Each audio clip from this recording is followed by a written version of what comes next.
මොකද උනේ? ඒකයි දිව්වේ. මට මගේ අත්දැකීමෙන් පළපුරුද්දෙන් කියන්න පුළුවන් මේක මේ චේන් කඩලා පොකට් ගහලා දුවන දිවිල්ලක් නෙමෙයි කියලා. මගේ ජීවිතේට එහෙම ජරා වැඩක් කරලත් නැහැ, කරන්නෙත් නැහැ. ප්ලේන් ටී එකයි ටී එකයි. සර් මොනවද කන්නේ? මට නෑ මුකුත් එපා.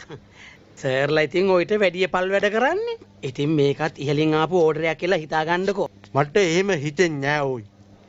ඇත්තද? එහෙනම් තව මාළු පන් ගෙඩියක් දෙකක් කන්න. එතකොට හිතෙයි.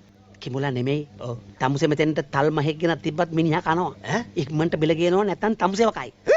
බලට ඉතින් මේ වගේ නොතේරුණාට මිනිස්සු මට සලකනවා. සලකනවා. දැන් අර ආපුන් දෙන්නට අහුණා නම් තාම සලකනවා. මොකටද ඒ හරි? තමුසෙට කිව්වයි කියලා හිතේ තියාගන්නවා. රෙදි උස්සන්දුවන්න. මොකෝ මේ ළමයි උඹ කියපන්. අනේ උඹ කියපන්කෝ. දෙන්නගෙන් එකෙක් කවුරු හරි කියපල්ලකෝ.